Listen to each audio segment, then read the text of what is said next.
हरे कृष्ण दोस्तों। जीवन भर हम एक ऐसे गुरु की तलाश में रहते हैं जो हमारे जीवन का मार्गदर्शन कर सके, एक ऐसा इंसान जो हमारे जीवन को सफल होने में सहायक सिद्ध हो सके।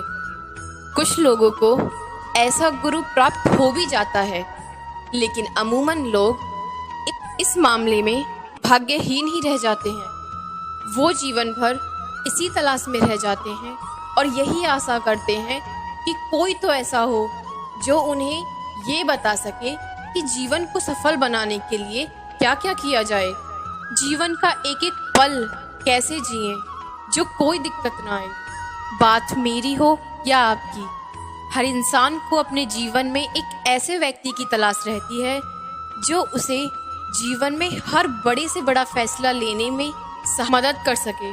अगर मैं आपसे ये कहूँ कि आपके जीवन का कोई नहीं, केवल श्री कृष्ण ही निर्देशन कर सकते हैं, तो आपको ये जानकर हैरानी होगी। दरअसल श्री कृष्ण के गुणों और उनके स्वभाव को देखते हुए जिन तथ्य को हम आपके सामने प्रस्तुत करने जा रहे हैं, उन्हें जानने के बाद आप स्वयं ही श्री हरि के 8वें अवतार श्री कृष्ण को अपना गुरु मानने लगेंगे। ये तथ्य उनके जीवन काल को आधार मानते हुए भी बनाए गए हैं। उनके जन्म से लेकर उनके वैकुंठ लौट जाने तक उन्होंने अपना जीवन कैसा जिया है, ये हमें बहुत सी बातें सिखाता है। ये तो हम सभी जानते हैं कि कान्हा बचपन से ही शरारती थे। हम उनकी नटखट शरारतें और गोपियों संग उनकी कहासुनी से तो हम सभी परिचित हैं, किंतु एक और ये जानते हुए भी कि कंस मामा उनकी जान के पीछे पड़े थे, वे फिर भी शांत थे। श्री कृष्ण भले ही बाल रूप में थे, लेकिन वो श्री हरि के अवतार थे, इसीलिए वो इस बात से भली भांति परिचित थे कि कंस मामा उन्हें सती पहुंचाने के लिए बार बार प्रयास कर रहे हैं, लेकिन भी वो शांत रहे और मथुरा नरेश के हर प्रहार का मुंह तोड़ जवाब देती रहे। श्री कृष्ण एक राजघराने से थे। वे गोकुल में भी राजा नंद के बेटे थे। उन्हें राज तौर तरीकों से जीने का पूर्ण अधिकार था, किंतु वे गोकुल के अन्य बालकों की तरह ही रहते, उनके साथ खेलते, उनके साथ बातें करते और उनके साथ ही भोजन करते। उन्होंने कभी किसी में कोई अंतर नहीं किया। जब वे मथुरा चले गए तब महल में रहते हुए भी उनमें राजघराने का कोई घमंड न आया। वे चेहरे पर सरल भाव रखते और अपनी प्रजा की जरूरतों का पूरा ध्यान रखते। श्री कृष्ण ने हमेशा ही अपनी बाल लीलाओं से हमें ये संदेश देने की कोशिश की है कि हमें कभी भी किसी से हार नहीं माननी चाहिए, अंत तक प्रयास करते रहना चाहिए। भले ही परिणाम हमें हार के रूप में मिले, परंतु अगर हम पहले ही हार मान लेंगे तो वे हमारी असली हार होगी। कृष्ण और सुदामा की दोस्ती को भला कौन नहीं जानता, परंतु उनकी दोस्ती केवल प्रेम के कारण नहीं, परंतु उन दोनों के एक दूसरे के आदर के कारण भी प्रसिद्ध है। किंतु आज के जमाने में दोस्ती के असली मायने कोई नहीं जानता। जब तक दोस्त से मतलब निकल रहा है तब तक वो बहुत अच्छा है, परंतु जब वो उस काम को करने में असमर्थ हो जाए तो वह किसी काम का नहीं रह जाता और उससे दूरी बनाने लगते हैं। किंतु श्री कृष्ण ऐसे नहीं थे। उन्होंने वर्षों बाद उनकी चौखट पर आए गरीब सुदामा को भी अपने गले से लगा लिया, उनका स्वागत किया, उनके पैर स्वयं धोए, उनका इतना सुंदर सत्कार किया कि उस दृश्य को देखने वाला हर व्यक्ति चौंक गया था। उस वक्त कोई ये नहीं समझ पा रहा था कि कृष्ण एक राजा और सुदामा एक गरीब को इतना सत्कार क्यों दे रहा है।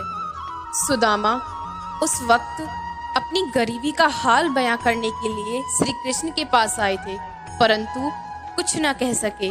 वे अपने दोस्त को कोई भी दुख नहीं देना चाहते थे। ये भी, लेकिन जब वो घर वापस लौटे तो उन्होंने देखा कि उनका घर सोने का बन चुका है। ये भी सुदामा और श्री कृष्ण की मित्रता का ही फल था, जो वो बिना बोले ही सब कुछ समझ गए।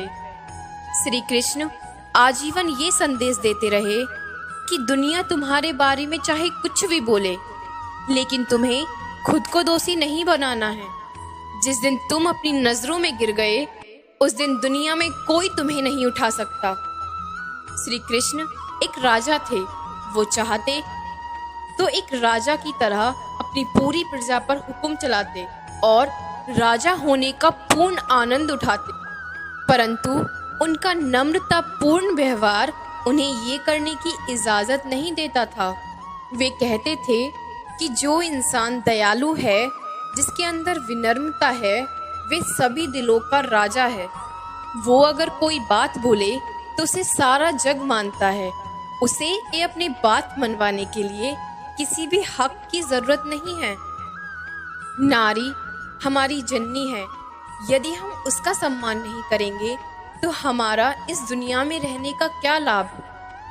श्री कृष्ण ने हमें यही सिखाया है कि नारी का हमेशा सम्मान करो और जरूरत पड़े तो उसकी सम्मान के लिए लड़ाई भी करो।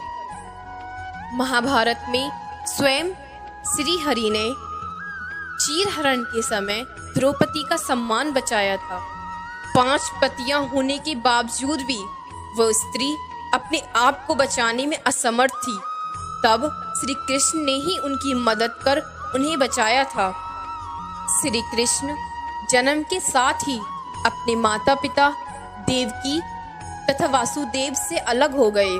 उनका पालन पोषण यशोदा और राजा नंद ने किया था, ये जानते हुए भी कि उनके माता पिता उनसे दूर हैं और ये उनके अभिभावक नहीं हैं, परंतु उन्होंने उनको दिल से प्रेम किया। उनका आदर करने में उन्होंने कभी कसर नहीं छोड़ी।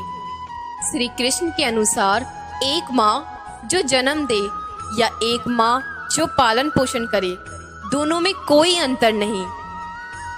माँ तो माँ होती है और माँ बाप से बढ़कर इस दुनिया में कुछ अनमोल नहीं होता।